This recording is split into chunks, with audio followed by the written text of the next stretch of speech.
नमस्कार दोस्तों, आप सभी का स्वागत है हमारे इस आदिसागर यूट्यूब चैनल में। दोस्तों, एक भीड़-भाड़ चौराहे से एक चमचमाती फॉर्च्यूनर कार गुजरने ही वाली थी, लेकिन चौराहे पर भारी जाम लगा हुआ था।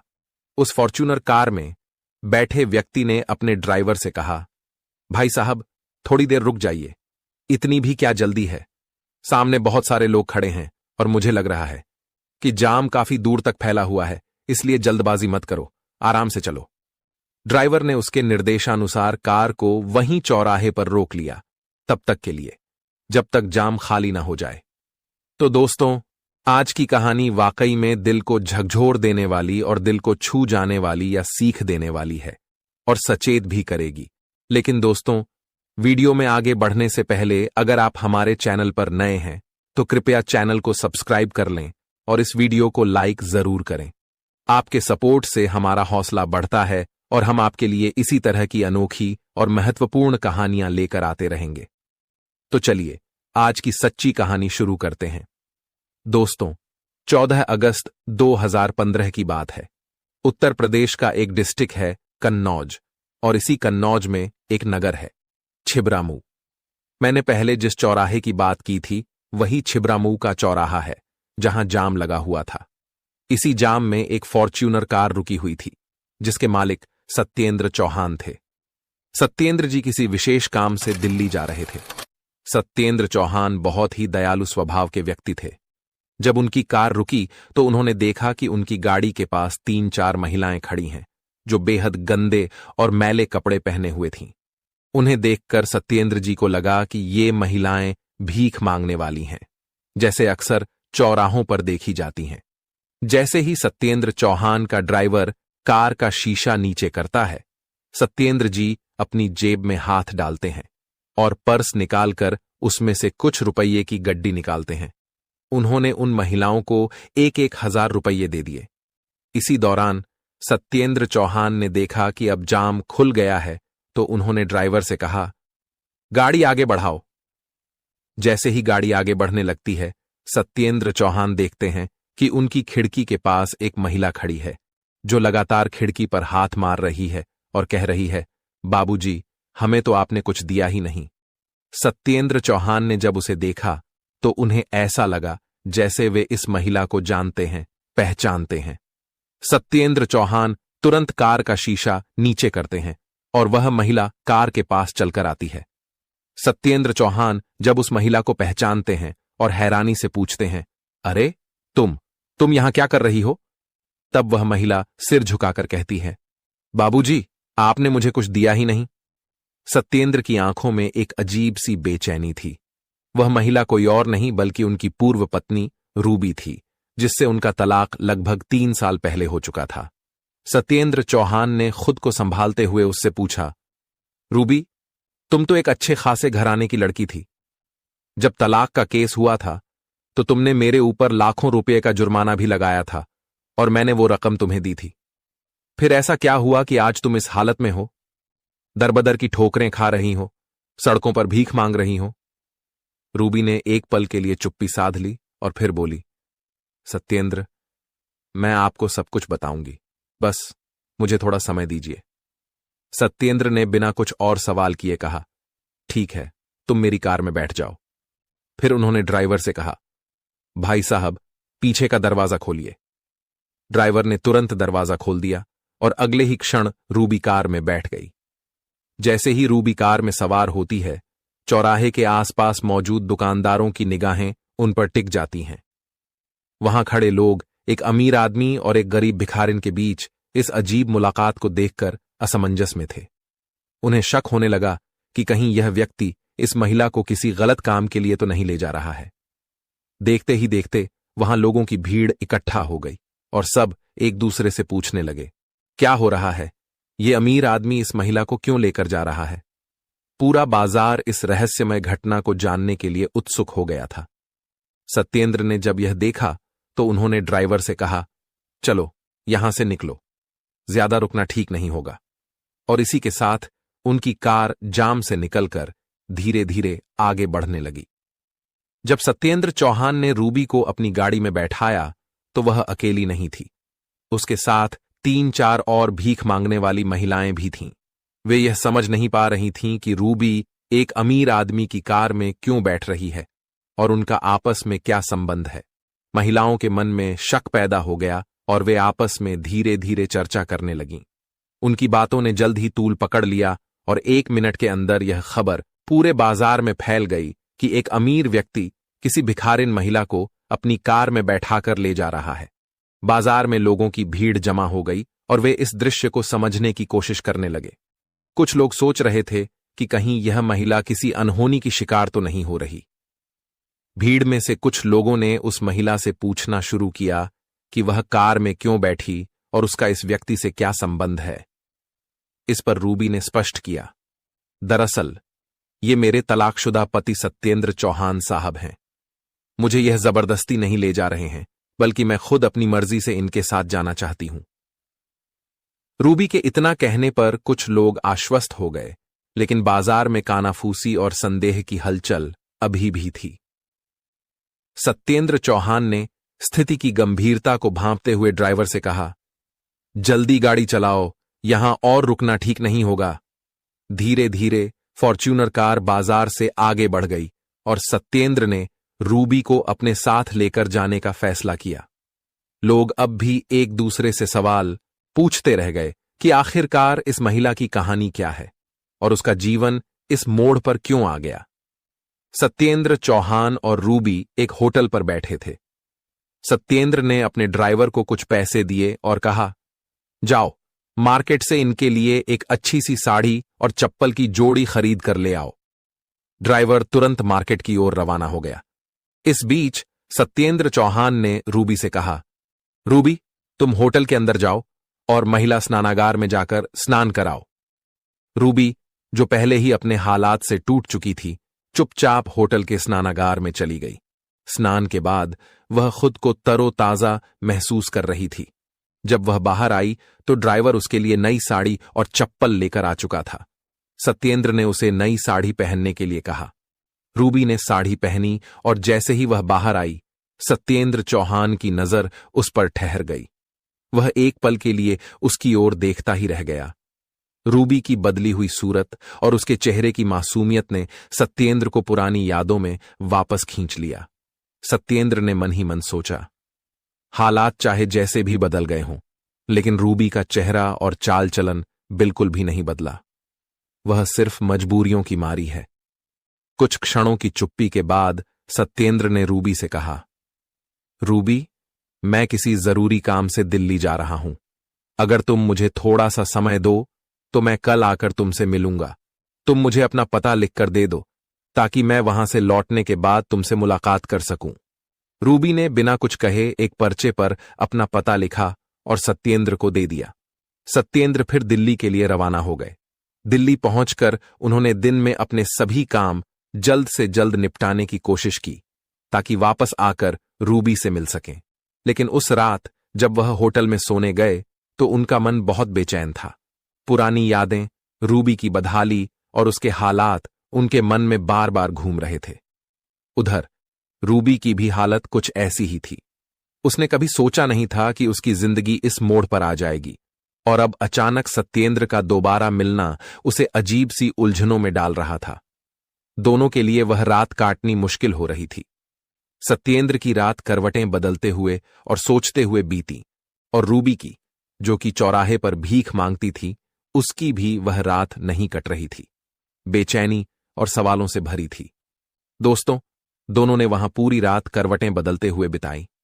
अगले दिन सत्येंद्र चौहान दिल्ली से लौटते हैं और रूबी द्वारा बताए गए पते पर पहुंचते हैं, लेकिन वहां पता चलता है कि रूबी वहां पर है ही नहीं।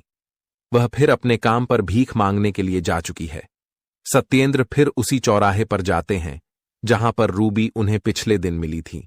वह उसे फिर से अपनी गाड़ी पर बैठाते हैं और गाड़ी में बैठने के बाद रूबी उन्हें अपने कमरे पर ले जाती है, जो एक किराए का गंदा छोटा सा कमरा है। जब वह उस कमरे में प्रवेश करते हैं तो देखते हैं कि एक बेड रखा हुआ है और बेड के ऊपर सत्येंद्र और रूबी की एक फोटो टंगी हुई है। जैसे ही सत्येंद्र की नजर उस फोटो पर पड़ती है, वह रूबी से पूछते हैं, रूबी, हमारा तो तलाक 2-3 साल पहले हो चुका है। हम एकदम अलग अलग रास्तों पर चले गए थे। सब कुछ बंटवारा हो चुका था।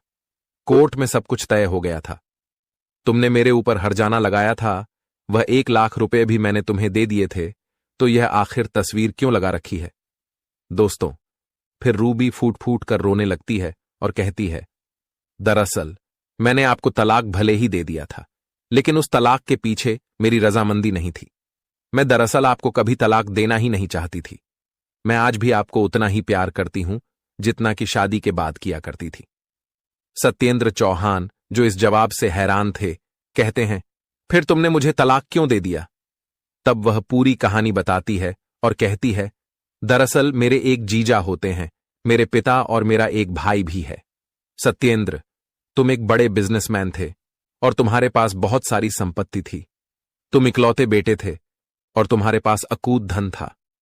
जब हमारी शादी हुई थी तो मेरे घर वालों ने तुम्हारे घर का रिश्ता देखने के लिए भेजा था। उन्होंने देखा कि तुम्हारे पास सब कुछ भरा पूरा है और तुम बहुत बड़े रईस, बड़े आदमी हो। रूबी की बात सुनकर सत्येंद्र चौहान का दिल भर आया। वह समझ गए कि रूबी के परिवार ने उनके धन दौलत के बारे में क्या, और यह सब उनके बीच की स्थिति को और भी जटिल बना रहा था। वह लोग सोचते हैं कि हमें चाहे जो करना पड़े, लेकिन लड़का इकलौता है, इसलिए हम शादी इसी के यहां करेंगे। और लास्ट में होता भी वही, वह शादी सत्येंद्र चौहान से ही होती है। जब शादी हो जाती है तो चूंकि जो जीजा था वह बहुत ही लालची टाइप का आदमी था, और जो कहता था वही सत्येंद्र चौहान की ससुराल में मान्य होता था, यानी रूबी के माता पिता और भाई मानते थे। जब रूबी दुल्हन बनकर सत्येंद्र चौहान के घर जा चुकी थी, तो जैसे जैसे 1-2 साल रिश्ता चलता है, उसके बाद धीरे धीरे उसके जीजा, भाई, माँ बाप सब लोग रूबी को कहीं न कहीं से चढ़ाने लगते हैं। वह बहक कर आ जाती है और अपना घर खुद ही तोड़ने पर उतावली हो जाती है। स्थिति यहां तक पहुंच जाती है कि दोनों का आपस में तलाक का केस चलता है। रूबी के जीजा को और रूबी के घर वालों को, यानी उसके मायके वालों को पता ही था कि सत्येंद्र चौहान के पास पैसों की कोई कमी नहीं है, तो अगर मैं उनके ऊपर जुर्माना ठोकूं तो यह आराम से पैसे दे देंगे और उस पैसे को लेकर हम अपनी जिंदगी अच्छी तरीके से गुजारेंगे। लेकिन रूबी को इस चीज की भनक नहीं थी कि ये लोग उसका घर बिगाड़ रहे हैं, उसका घर फूंक रहे हैं और उसके साथ धोखा दे रहे हैं। रूबी भी अपने परिवार के दबाव में आकर धीरे धीरे बदलने लगती है।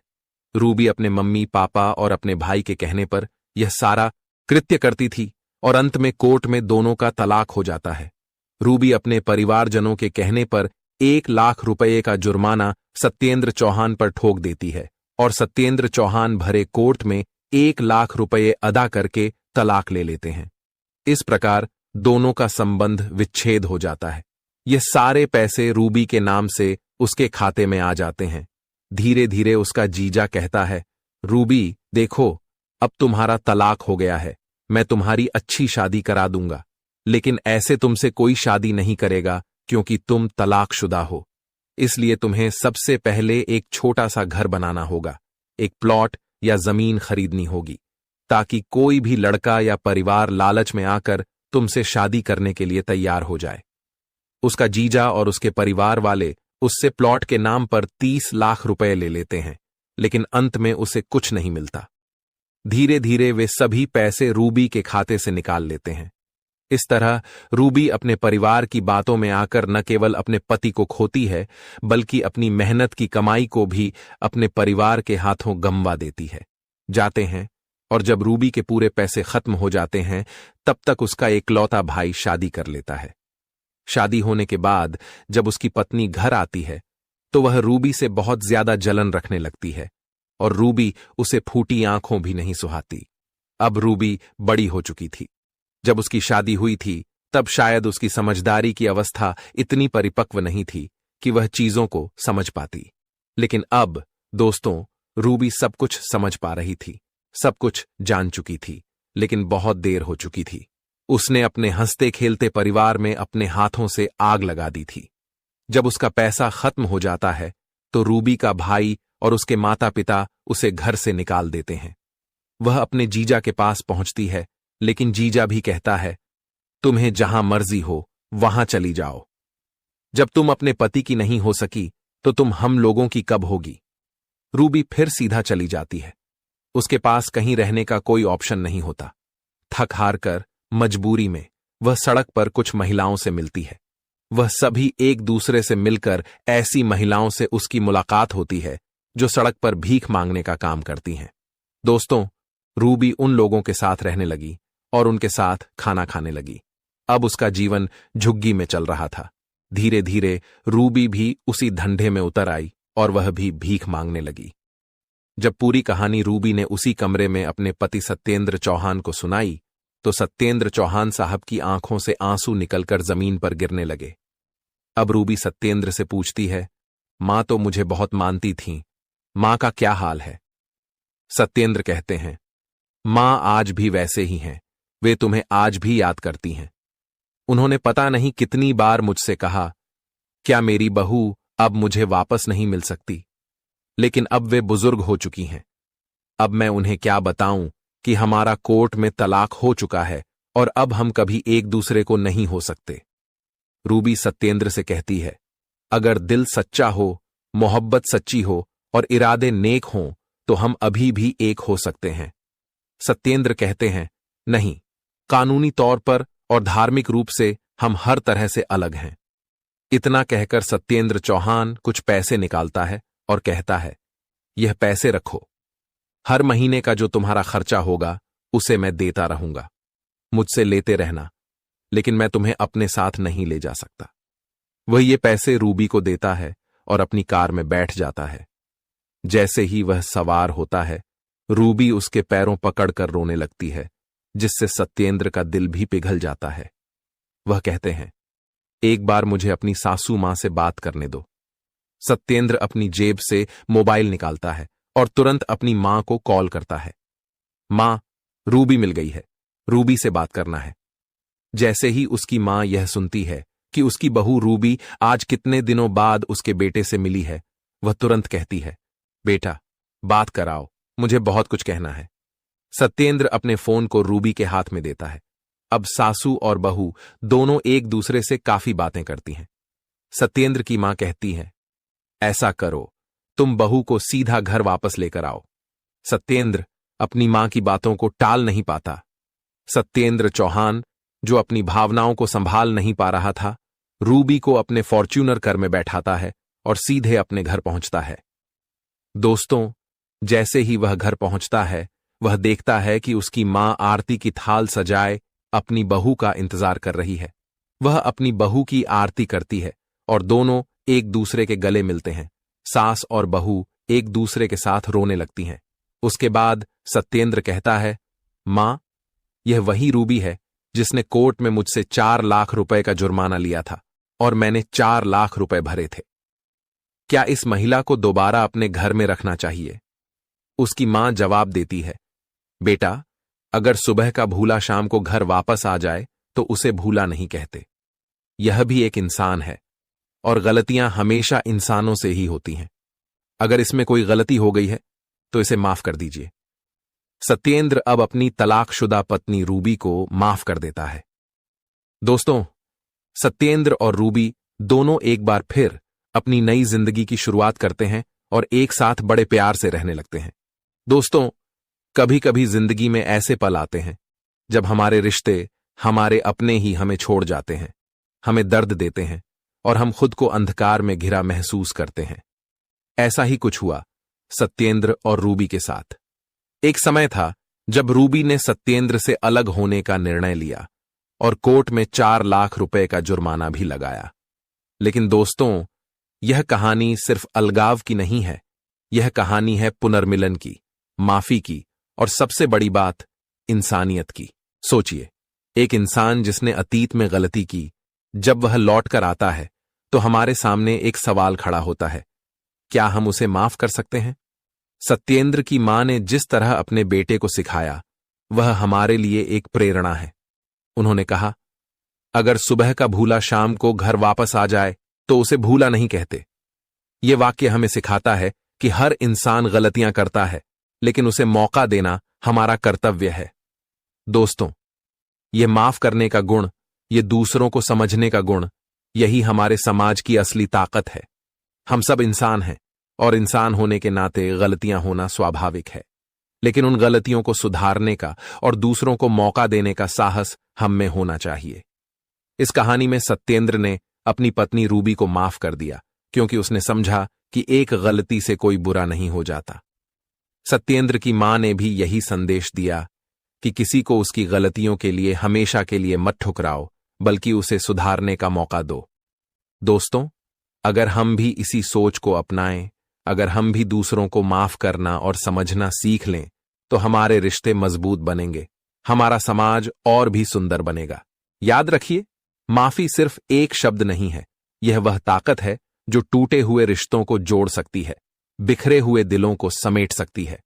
दोस्तों, इस कहानी को सुनाने का मेरा उद्देश्य किसी को परेशान करना या भावनाओं को आहत करना या किसी के दिल को दुखाना नहीं था, बल्कि आपको जागरूक, सचेत और अलर्ट करना था। इस पूरे वीडियो को देखकर आपका मन सोचने पर मजबूर हो गया होगा। ऐसी ही और कहानियों के लिए हमारे चैनल को लाइक, शेयर और सब्सक्राइब जरूर करें। आपकी क्या राय है? कृपया अपनी राय निष्पक्षता के साथ कमेंट बॉक्स में जरूर दें। जहां भी रहिए,